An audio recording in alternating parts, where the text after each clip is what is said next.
شروع اللہ کا نام لے کر جو بڑا مہربان نہایت رحم والا ہے۔ ایک طلب کرنے والے نے عذاب طلب کیا جو نازل ہو کر رہے گا، یعنی کافروں پر، اور کوئی اس کو ٹال نہ سکے گا۔ جو بلندیوں والے اللہ کی طرف سے نازل ہوگا، جس کی طرف روح القدس اور دوسرے فرشتے چڑھتے ہیں، اس روز نازل ہوگا جس کا طول 50,000 برس ہوگا۔ تو تم کافروں کی باتوں کو حوصلے کے ساتھ برداشت کرتے رہو۔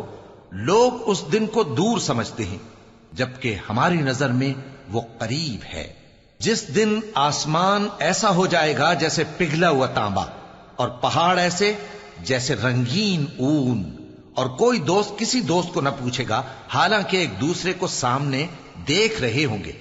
اس روز گناہگار چاہے گا کہ کسی طرح اس دن کے عذاب کے بدلے میں سب کچھ دے دے، یعنی اپنے بیٹے اور اپنی بیوی اور اپنے بھائی اور اپنا خاندان جس میں وہ رہتا تھا، اور جتنے آدمی زمین پر ہیں، غرض سب کو دے ڈالے، پھر اپنے آپ کو عذاب سے چھڑا لے۔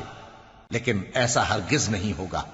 وہ بھڑکتی ہوئی آگ ہے، کھال ادھیڑ کر کلیجہ نکال لینے والی۔ وہ ان لوگوں کو اپنی طرف بلائے گی جنہوں نے دین حق سے اعراض کیا اور منہ پھیر لیا، اور مال جمع کیا، پھر سینت سینت کر رکھا۔ کچھ شک نہیں کہ انسان کم حوصلہ پیدا ہوا ہے۔ جب اسے تکلیف پہنچتی ہے تو گھبرا اٹھتا ہے، اور جب ملتا ہے اس کو مال تو بخیل بن جاتا ہے۔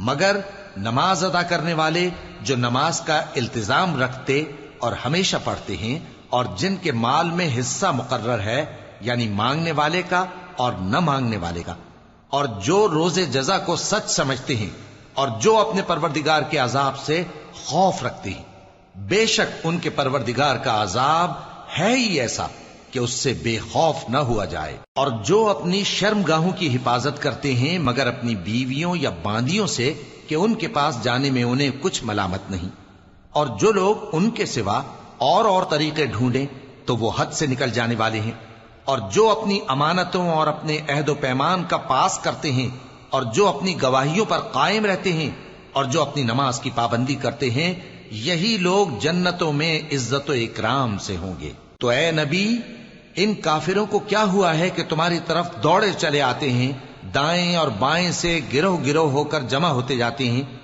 کیا ان میں سے ہر شخص یہ امید رکھتا ہے کہ نعمت کے باغ میں داخل کیا جائے گا؟ ہرگز نہیں۔ ہم نے ان کو اس چیز سے پیدا کیا ہے جسے یہ جانتے ہیں۔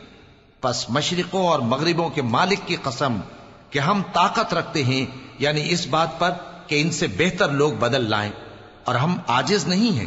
تو اے پیغمبر، ان کو باطل میں پڑے رہنے اور کھیل لینے دو، یہاں تک کہ جس دن کا ان سے وعدہ کیا جاتا ہے وہ ان کے سامنے آ موجود ہو۔ اس دن یہ قبروں سے نکل کر اس طرح دوڑیں گے جیسے کسی مقابلے کے نشان کی طرف دوڑے جا رہی ہوں۔ ان کی آنکھیں جھک رہی ہوں گی اور ذلت ان پر چھا رہی ہوگی۔ یہی وہ دن ہے جس کا ان سے وعدہ کیا جاتا تھا۔